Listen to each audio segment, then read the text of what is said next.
Movie number 3 of the Daniel Craig James Bond 007 series, Rook's first time watching, Skyfall.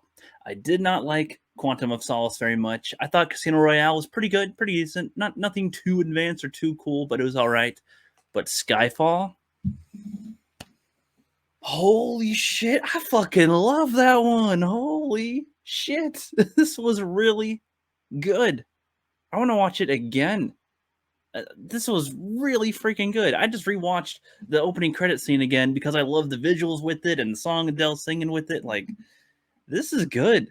So overdue, I owe day. Swept away, I'm stolen.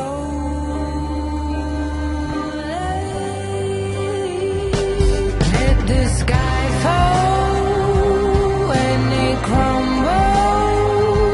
We will stand tall and face it all together at Skyfall. Skyfall is where we start.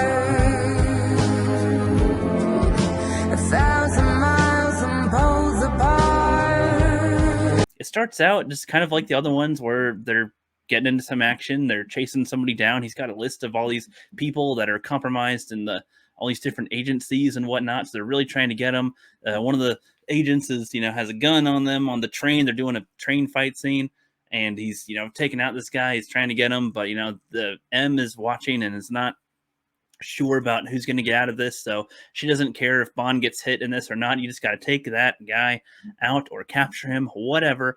And the girl accidentally shoots James Bond and hits him. He falls off a bridge and lands into the water. And it's like, oh shit, she shot James Bond. It's possible to survive, I guess, from where he got hit or something. You could argue that he's got tough stuff on. I don't know. It's like, okay, that's what we're doing here. But that goes right into him falling down in the water. It goes right into the opening credits, a little hand pulling him down. And it's just like, dude, this opening credit sequence was awesome with an awesome song by Adele. I assume this was originally composed for this movie. This was really good. A lot of awesome imagery. I love it when films take the effort to have even the opening credits play some type of a big part into the movie, or like, at least have a good attention to detail to make an interesting opening credits that isn't just showing names. It's like doing a lot more with it. I love it when they do that in films. So I figured that the James Bond stuff always does something like that in their movies, but this one stands out above the other two that I saw from Daniel Craig. And again, remember, I've not seen any other James Bond films yet. I've seen all of Daniel Craig's ones by the time I'm recording this right now. But like that's freaking, knives are falling, turning into the graves, the mixtures of the reds and blues in there, the theme of like his, heart, the bullet wound that he just got is riddled throughout this thing. He's shooting silhouettes of himself. He's shooting mirrors of himself. There's a whole big like issue of self-reflection looking at there and going back to the roots. And, what are you doing with this? Like this, oh, this is like, something I did not expect. I assumed that the whole Daniel Craig Bond stuff would have been more like a modern action type of movie stuff that normally happens. It's kind of nonsense, popcorny. No, I don't think I'd call this that. This is a little bit more depth than that. I'd give it a little more credit than that, especially with its visuals, with its plot that it's trying to do. This was pretty good. That's how you start this movie out, with him getting shot by one of his own people. He's a little sore about it, and they don't know if he's alive or dead. They can't really tell, so they assume he's dead, and he's a little pissed. And at this point, he's gone through a bit of a journey with this, where he's like, he sometimes seems to question what he does a little bit, but he still wants to be for it. He's still dedicated to it as best he can. He wants to protect his country and all that. He is ready to do this job, but he does question some of the stuff that happens, and or if they want him dead or not, because he seems to be thrown out like that. So throughout this movie, this goes back to the beginning of the Daniel Craig Bond, where he's pretty much executes a guy on camera easily in front of everybody. And M is like, dude, you got to capture somebody. I asked you to capture them. Don't kill them. You keep on killing all these people. And in Quantum of Solace, he does the same thing. He still ends up killing some of the people, and she wants some of them alive. It's a subtle. I don't know if it's a subtle, but it's a theme I sort of noticed throughout this, where he's always like ready to kill the bad guy, or he's really not trying to allow them to live very hard. He's not trying his best to make sure that they also get out of this alive, to where you can like question them or capture them or something you can present to people. Nope, he usually ends up killing them. But in this one, he seems to be making an attempt to do that, but something also hinders that in this film, which I found was a nice little piece of something here, some type of a little bit of a like a side arc with his character. But he get into this a little further, and he comes back, and he meets up with M, and he's like, okay, they put me back in the field, but she says you got to get tested because you got shot. Are you even capable of being out in the field if you want to be in the field again? And so he goes, they show him go through some of the training things that you have to do to pass, and he is clearly affected by the gunshot wound. It's not something that you just shake off. I don't have time to bleed or anything. Like, no, this is affecting you right now. He picks up a gun to shoot targets that he can normally just bullseye easily, and he has to get closer and closer, and he's missing. He's not doing good. So if you're going to be in the field, this is kind of important to make sure that you know what to do. And he's doing pull-ups, he's trying to do, and there's situations where if you're dangling outside of somewhere, you'll be glad to do this. There's a line in Agents of Shield where where Ward is training Daisy, training Sky, and she's like, why do I even have to do this stuff? Like, what am I going to need it for? He's like, if you're dangling off the side of a building, you're going to wish that you could do a pull-up or whatever. Like, you got to be able to pull your body up out of the situation. So good point. I am jumping in here from the future into this video in the future because I forgot to mention one of the things that happens in Skyfall here. Now, after he's got his injury and everything, he gets checked out by everybody. He's training. And after that little part, he goes to this one hotel place or this apartment building. I'm not sure exactly where it is, but he's going there, and he's supposed to catch up with this one guy that has the lead and everything, that guy with the list, and he goes up the building and everything. He's going up the elevator. He's following him. And there's one point where he has to hang on to the elevator, and he has to hang on to the railing. And it is, clearly affecting him. Now, something I forgot to mention. This is what I liked about the wound in the beginning, is that it was affecting him throughout the movie, not just in the parts where I mentioned where he was trying to shoot and everything. Just simply hanging off of this thing was like he almost slipped off. He was struggling to get off of there.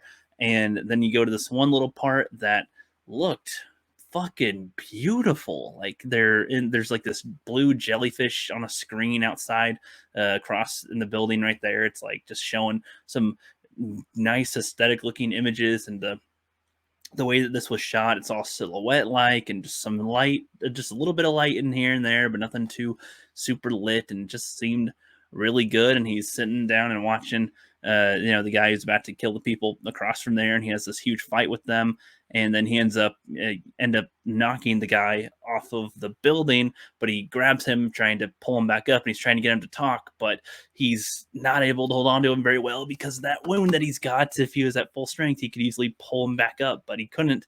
And then the guy, he dropped the guy and dropped the lead, and everybody was like, oh, you killed him, of course. But he was like really trying not to at that point. So just thought I'd come in and enter that little part in there. That's it. Resume the video, Rook. And that comes into play in this film.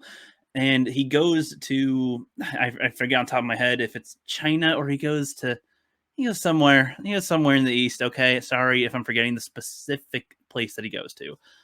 But it's very awesome looking, very nice looking, very fancy looking, very cool. The gold aesthetic, I think, looks very nice. Some of the reds in there, some of the different colors stand out a little bit because of the goldish yellow black aesthetic. I like that.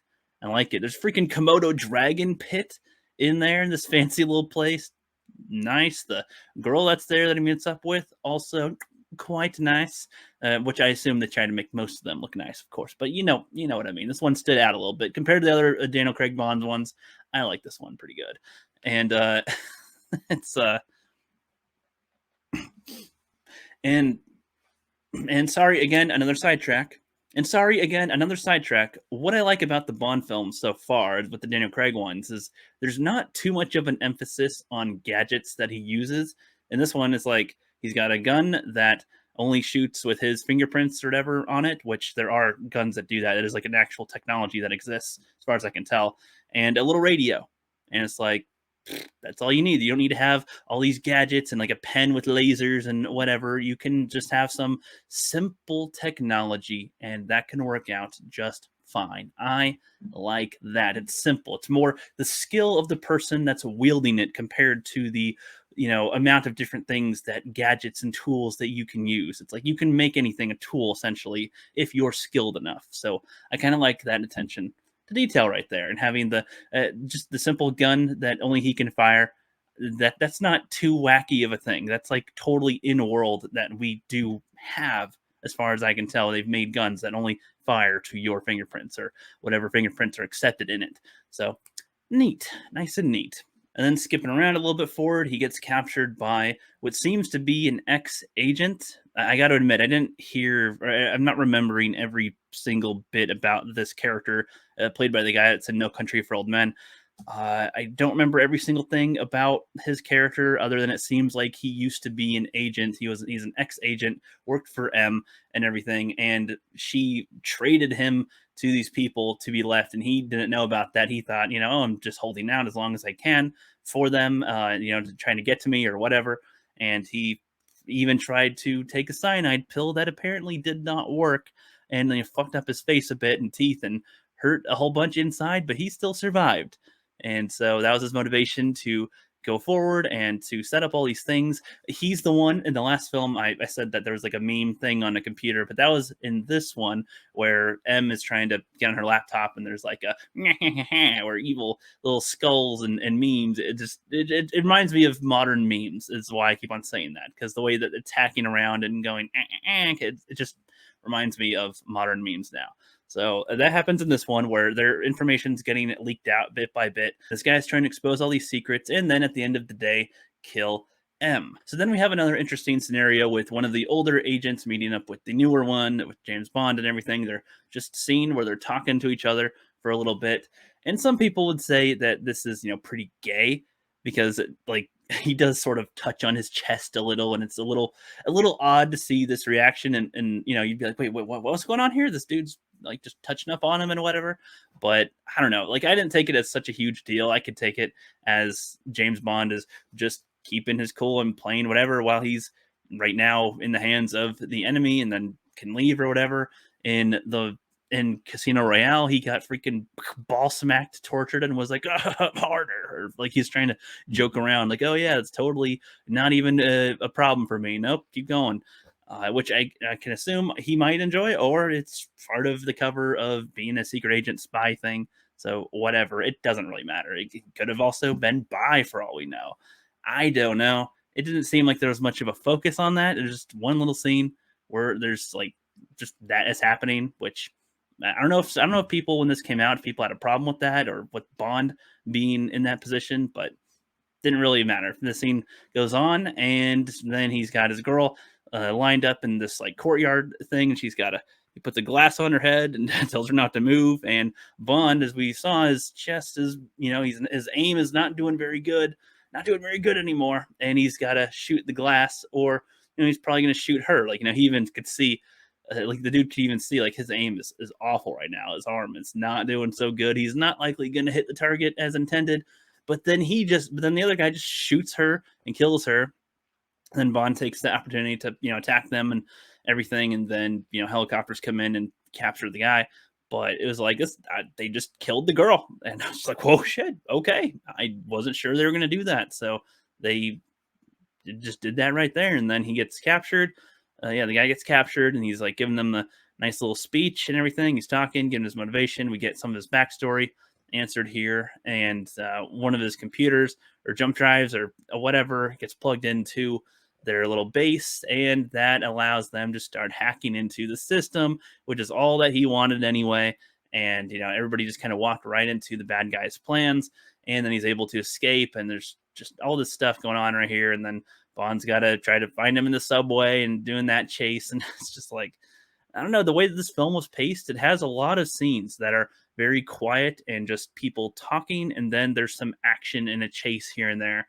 But I think it's paced out really well where it happens, and if this was going to be the ending thing, I think that this does an okay send off. It goes back to M and and her relationship with Bond and everything and how this goes. They end up he and her end up going to this old cabin that Bond grew up in. I think is what they're implying there. And there's an old guy that used to look after him and taught him how to fire and everything. And now they show Bond as well. He has like one of his old rifles and have him shoot a couple of targets to see if he knows how to still shoot with it, and he hit those things bing bang boom pretty easily, which to me was like, oh, okay, so like with the pistol he's having trouble aiming with his wound, but going back to the rifle, that's something that he's had, he grew up with. Like this was something he really knows how to do, and it's two-handed thing right here. There's not as much one eye aiming and everything, so to me it made enough sense that he could still hit with that pretty well.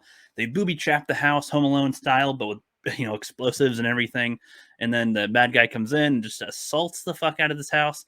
Though he sends in all these guys to die, and then they have the helicopter like trying to blow up the house and everything. And it's kind of like, you could have probably started with that, because then once the helicopter crashes, it blows up into the house and this huge thing. And there's a huge chase. The M and the other guys trying to get away, and Bond's trying to get out alive, and he ends up getting he's like over some ice, and he ends up falling in the ice with the bad guy. And it's like, oh, he fell in the water in the beginning, and now he fell in there now. So symbolism, sort of, or reference, or callback's the word I was looking for. Callback, and it was done okay. And then the other guy goes to the church, and he's ready to, he's got M right there. He can easily just kill her, but he doesn't just simply kill her. He gives her the gun, sort of, and puts it up to her head and his head on the other side of it, so both of their heads are in the line of the bullet, and that close, both the one bullet's going to go through both of their heads. He's like, end us both now. And it was like, dude, this is pretty good. But Craig shows up and takes him out, and he's dead. And just this movie was really good. Like, I mean, what else can I say? This movie is fucking great.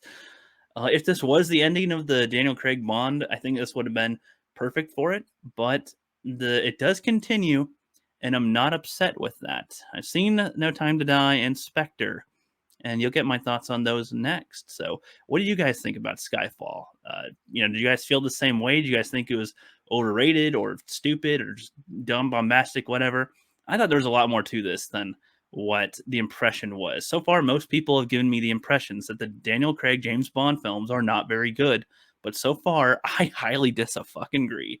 Except for Quantum of Solace. That one kind of sucked. But anyway, see you later.